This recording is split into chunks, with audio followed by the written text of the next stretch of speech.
Ocala's News Talk, The Source 96.3 FM and 1370 AM.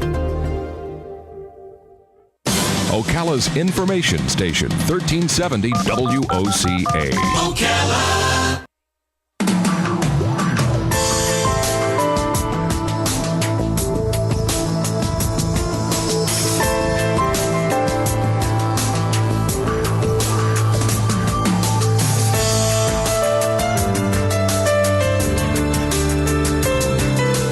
All right, 25 minutes before 10 o'clock. Thank you for tuning in.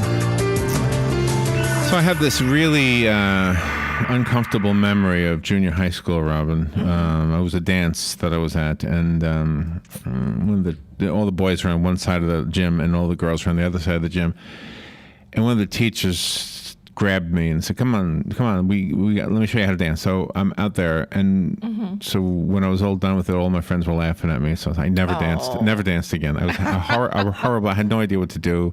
They said it looked like I was shuffling cards. Now I can do the hokey pokey, at a wedding. I can put my left hand in and put my left hand out. Stuff. I Follow can directions. turn myself about. Yeah. Yay. So if I were dating Anne Reichardt, I would be known as Mr. Hokey Pokey. I know. She's got such cool names. Hope she's laughing. I don't know if she can even hear me. Anne is on the phone. She worked as an orthopedic nurse and a public health nurse, both in hospitals and clinical settings. She's an artist, a writer. She's done some children's books, it says here, some poetry books, and she is or was a divorced lady. I don't know if she's been remarried. Her book is called The Dance Card. It's a funny book. And however, I mean, what started the whole thing was not so funny if your spouse, your husband, your wife just decides, okay, I'm done and leaves. Yep, you're blindsided by the spouse. Actually know that feeling. Happened to me too.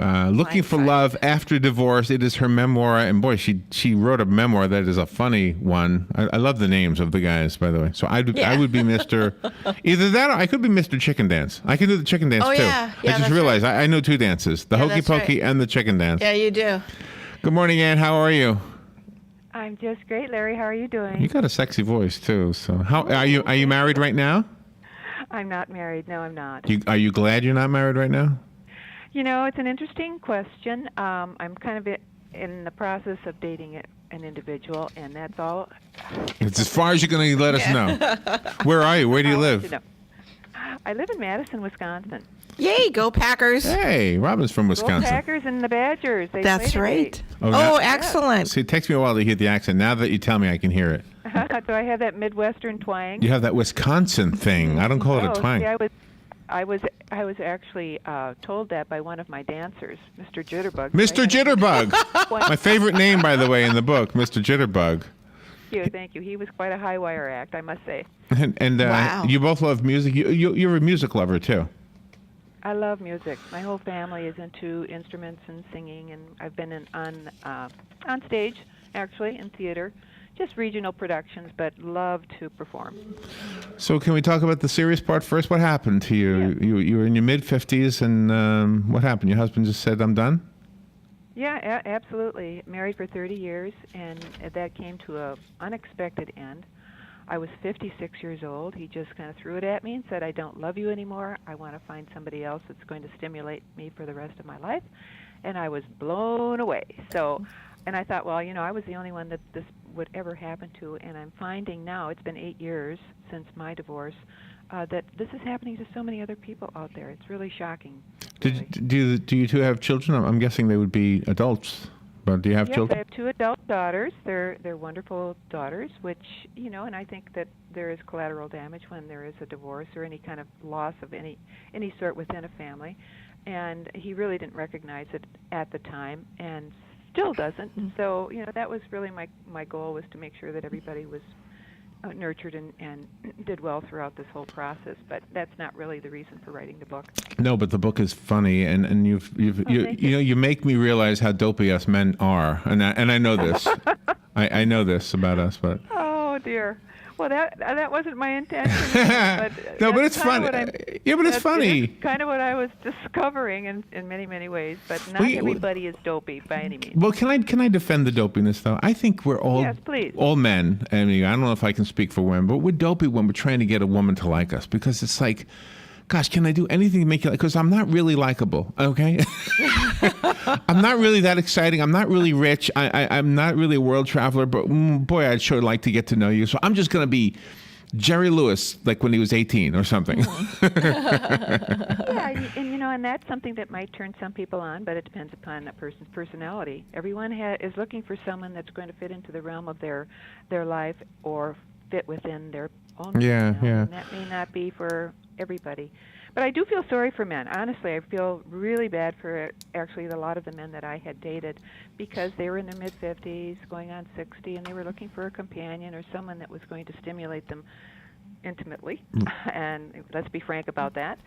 And they really didn't know how to approach me personally to get me interested. And I think there could be lessons learned, or even books out there that everybody could use to help them through that process. And I think yours is one of them. I think your book will help, actually. Believe it or not. So one of the things I think that you had to go through, probably still are going through, although maybe not. It sounds like you got a guy you're okay with, but I mean, you have to wonder why. Why is this person dating at this age? Of course, men probably think the same thing in reverse, but I mean, if it's something legitimate. I mean, did you date anybody that was a widower? I haven't. I did speak to several widowers, and they had difficulty moving forward with future relationships because they were so madly in love with that person that had passed away. Whereas on the opposite side, if you had a divorced individual, there was either some anger or wounds from the past that would carry on to future relationships, which made it difficult for any kind of success. Was this a conscious decision to date, or did this just happen to you? Because it was all of that cyber dating, all those match sites and things. Sometimes a person is pulled into those and not really wanting to be. That's a very good question. In my case, I was just newly separated. And having been in a committed monogamous relationship for 30 years, it wasn't even in my radar to do this. I was encouraged actually by a niece of mine who was visiting me and helping me through my grieving process. And she encouraged me to, just see what was out there. And at that time, there were just a few sites. I mean, today there's so many, but 8 years ago there were just a few to choose from. So we had fun kind of looking through, how to go through the process of looking through these particular online dating sites and what we would do to sign up. And so she encouraged me to go forward, and I had just been separated. So what I'm going to tell you now is that what happens is people fall into a relationship trap too soon. And really? My first relationship, or actually the first person that I met online, I had a relationship with because it was a rebound dancer, bottom line. Which is how the name thing started, isn't it? Well, pretty much, because everybody wants to be honored and put on that pedestal and made to feel just so superb. And when you're first dating someone, that those are the feelings that come to the fore. And generally, everyone wants you to feel that way, and so you think, well, this is a perfect match for me, and it's going to be just what I've been looking for the rest of my life. When in fact, down the road, you find out there are so many obstacles that are right. So did you fit into the frame. Did the online courtship before you actually had the in-person courtship? So I don't know how long that lasts, the online part. But was it all text? Could you look at each other? Did they have the Skype thing up there? I can't remember. 8 years ago, Skype was around. Well, what happens is you sign up on a site and you put a profile up, and profiles are actually like sales pitches. You pour your heart and soul out on that virtual page to try to sell yourself to that person, and you put a picture up. And many times, if people didn't post pictures, you would just eliminate that profile altogether because people are visual. Sure. Well, it could be a creepy guy or something. Well, definitely, and many times creepy guys can put a nice-looking picture on. That's true, too. That's true. Women put skin. Yeah. Women show skin. Well, some men show skin, too. Some congressmen show skin. I know that. Yeah, but, okay, so all I'm saying is that those people that are showing skin, those relationships aren't going to last. Yeah, probably, You have to have a little class that goes along with that. But then that goes into a conversation via emails or text. And if you choose to exchange phone numbers, then you can get off the site and just communicate that way. So I'm guessing with that, there's a certain amount of intellectual attraction that must happen. I mean, if somebody is just not good with the English language, then you're probably going to just write them off. Am I right? Yes. Yeah, absolutely. Makes sense. Absolutely true. Well, this is an interesting conversation. All right, let's take a little break. Ann Reichardt is our guest. Her book is delightful, and you wouldn't have thought this about a story that starts out not so good, because she finds out at 56? 56. 56, that your husband was done with you, with the marriage. The Dance Card is the name of the book, Looking for Love After Divorce. It's a memoir, but it's a delightful book. I mean, it's funny, but it's also making a lot of sense. It makes some really good points. So we'll take a little break, and we'll be right back.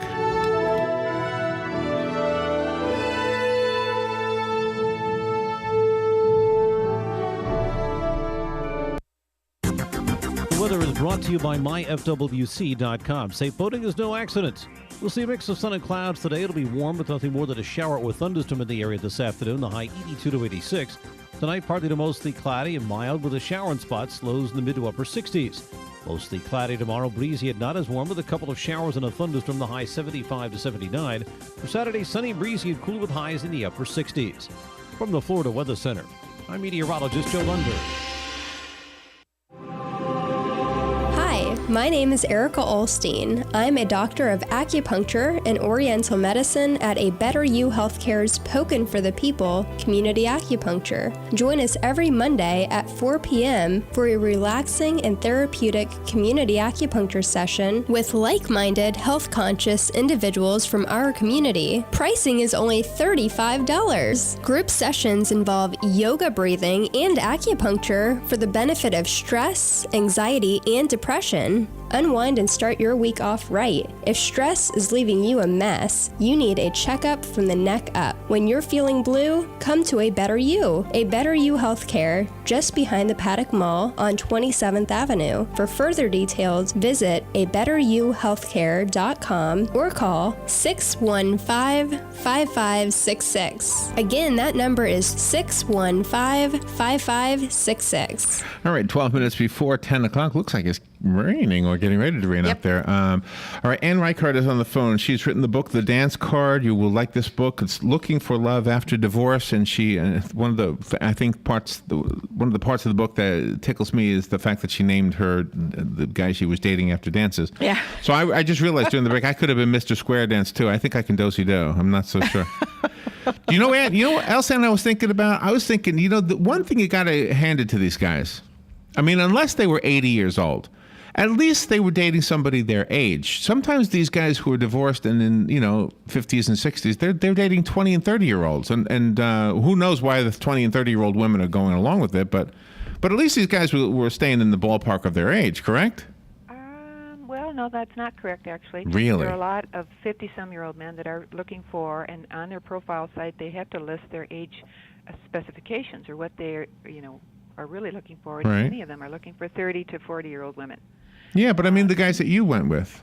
Well, the guys I went with, I would state my specifications as 50 to 60. So those people, their ages would pop up on my site, and I would either contact them or say hi. And you usually start with a wink or just a cute little message via the site. Mm-hmm. But they are still looking for younger men or younger women, no question about that. Oh, even the guys that you contacted, huh? Well, yeah. I'm sorry. I apologize for all men. No. I'm not putting everybody in. I have to tell you, I had one of my dancers, as you probably read, my last dancer, Mr. Waltz, was 16 years younger than myself. Yes. Good for you. So that's. Did you call him Mr. What did you call him, Mr. Lap Dancer? No, it's he's like in my next book, actually. Mr. Lap Dance is in my next book. So what did you say his name was? His name is Mr. Waltz. Okay. Okay. Mr. The Last Dancer. Okay. Now I hear what you said. I thought you said lap dancer, Mr. Lap Dancer. It was very interesting when you had said that your niece was encouraging you to move forward and not your daughters. How long was their transition in this, or did they ever recover from it? They're still recovering, honestly. And it's been 8 years, only because they really didn't have the opportunity to, to go through therapy and discuss it with their father. And really, that's not even my story here, because there's so many men and women that are going through the same thing. But I would highly recommend that people that are pushed into this particular situation get therapy and help the whole family as a whole, because there's so much collateral damage, really. But my daughters were very encouraging.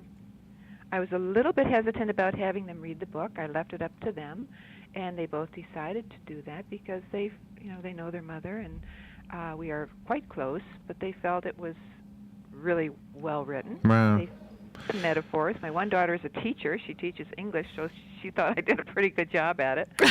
But that made me very, very happy, only because I was fearful. I was very vulnerable, and I opened myself up to a lot of the reality of, men and women and intimacy and that sort of thing. So, but I felt I had to in order to be authentic. I really felt Well, it is authentic. I mean, men and women are different when it comes to sex, the actual act of sex. Mm-hmm. One of the guys in your book advertised that he was comparing himself to Wilt Chamberlain, I remember. And I was thinking, first of all, I don't believe Wilt Chamberlain, and second of all, I'm a guy, but I don't understand this whole scorecard thing, where you get more points for the more women. I mean, it should be the more points for the more times with the same woman, I would think. Yeah. But yeah, you had that one guy. Yeah, maybe, but that's the difference between a male and female brain, obviously. And I do think that, actually from looking back now, my perspective is, and I'm finding this to be true with a lot of long-term relationships, that there comes a complacency and a boredom after a while, and people are looking for a little more, exciting stimulation, and I think that's why there's so many divorces, frankly. You think that's what it is? I really do. It's not, it's not like I had, I was an alcoholic or I was unfaithful or anything like that. So there was really nothing to pinpoint why this gentleman, my husband, would leave me. I think he was just unhappy with the familiarity and the boredom of being together with one person for so many years. Did you ever see the TV show Malcolm in the Middle? The father... The father sits down next to the mother at one episode on a park bench outside, and they're talking about things, that's getting kind of run of the mill. And she says to him, well, is there anything we've never done that you've always wanted to do? And he says, yeah, but you'll never want to do it. So she says, well, tell me what it is. So he whispers to her, this is what the viewer sees. And then the next scene, you see him smiling, walking out of one of those adult shops with like 2 bags filled with whatever he bought. So I don't know.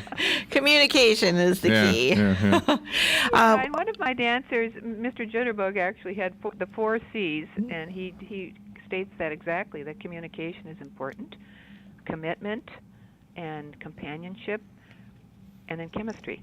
So who's the current guy? What's the current guy's nickname? My current guy? Yeah, what's his nickname? Mr. what? Mr. Samba. Mr. Samba! Yeah, that's a romantic dance. What are you? I mean, do you have a dance? I don't have a dance. That's left up to the gentleman. They have to decide what kind of a dancer I am. Really? There you go. Mrs. Watusi. Yeah. Oh, it would be Miss Watusi. Yeah. Remember the dance of the Watusi? That's right. That's right. Of course. I'm 63. I would read those dances.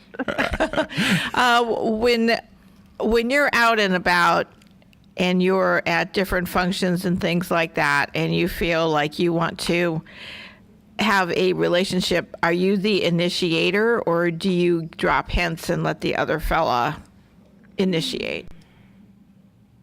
I think having grown up in the era that I did, that is more. I'm more in line with having the gentleman do the initiating.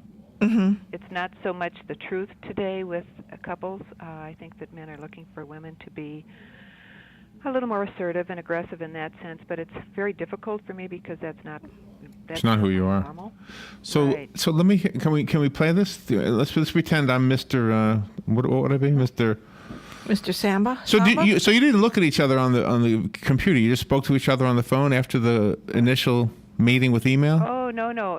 There are profile pictures online, and you do get to see the gentleman. Stills. It could be from high school or something. Did looks matter to you? It does.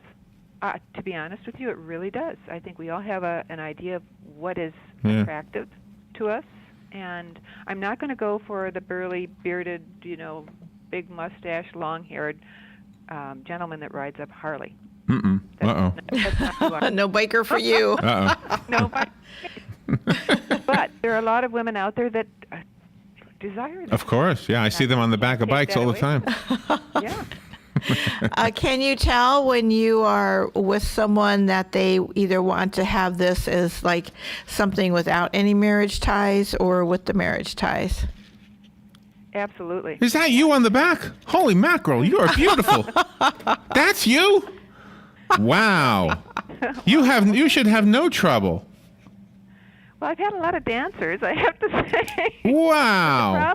The problem is, my expectations might be a little bit too high, unfortunately. I did go into, and I'll get back to your question, but I did go into this online dating with unrealistic expectations, never really looking for a long-term relationship, but I was open to the possibility of what may happen down the road. Yeah. And I still am. I'm not dissuading anybody from that, but I'm going to be particular as far as my prerequisites in who I will enter into my realm or my life for the next third of my life, and I only have a third left. You better tell the guy you're with right now. You better tell the guy you're with, just do everything right because I'm beautiful. Just tell him that. Well, I've been trying. Robin, did you see her picture? Work. Yes, I did. at Isn't her she picture. hot? I mean, she Wait a looks minute. like she's 32. What's your website? Honestly, Oh. you do. You look like you're 32. Well, Absolutely. thank you. I've lived a very healthy life. I'm very You're into sports, right? very what- much so. Yes. Do you have a website for the book? Well, I do have several websites. One is just AnnReichardt.com, Okay. and I do have a blog that I started, AnnReichardt@wordpress.com. See, I would do that if I was if I was dating or whatever. I would be looking you up online and reading what you write. I think that's the best way to find out about you. I think so. I think that people have. Your husband was and I- nuts. I can't believe he left you. Look at you. Your daughters probably that- look like you. You're probably like a trio, and they all think you're sisters when you're together. Oh, Where's your thank picture? you. How- My daughters are wonderful. All right, I'm looking. There's a video here, but it didn't come up. I don't know why. Did it make you sad though, at some points while you were writing the book? Oh, that's a real good question too. I went through the grieving process, and I must say that took a long time. And I have to say that I even have inklings of that today, and it's been 8 years. Only because when you build a history with somebody for so many years, and you have children together, Sure, of course. grandchildren and their spouses, no one can replace that, and no one can really understand who those, how important these people are to you, because they aren't that important to your. And to the next guy, yeah. They really aren't, and I'm not as important to his family either. So Right. Yeah, I think about that. Although I know it was probably best in hindsight. I know it was best for both of us because our styles were just totally different, and we really weren't in line personality-wise to. And those are things that I touch on because nobody really thinks about those sorts of things when you're younger. You get into a relationship, you get married, right. and it's like, oh boy, I don't really know who this person is. Well, you're a great writer. The silver lining in this cloud is the fact that there's a part of your writing that wouldn't have emerged had it not been for this. I guess that's a. How many books? You told Robin you're writing another one. Are these the first two books? Yes, this is the first. I was going to do 3, but I've incorporated my third book into my second. So I have my second book is a continuation of the dance card, and I think I'm going to title it The Dance Card Revisited, because I have revisited all of those dancers on my first card. I'm still in communication with a lot of them. You know who you don't want to date? Mr. Pussyfoot. You don't want to do that. You don't want that dancer, Mr. Because he'll pussyfoot around everything. That's right. You'll never be happy with him. No. And thank you. Yeah. Thank you for being on the air with us today. I have a copy of the book. It's called The Dance Card. Call me if you want it. The rest of us have to go buy it. The website is AnnReichardt.com. If you go to AnnReichardt.com. Any other way we can buy the book? Well, it's on Amazon. It's on Barnes & Noble, Apple iTunes, and it's on Kindle. Nice. And thank you for being on the air with us today. It was a fun interview, and you are an intelligent lady. That's what comes across to me. You are a smart lady. Well, So Thank you so much. It was such a pleasure. Tell your husband what a dopey thing he did. Ex-husband. And ex-husband, whatever. Thank you, Ann. All right, we'll be right back. This is a Fox News alert. I'm Lillian Wu. In the final moments of Germanwings Flight 9525, passengers could be heard screaming on the cockpit voice recorder. An alarm sounded as a pilot banged on the cockpit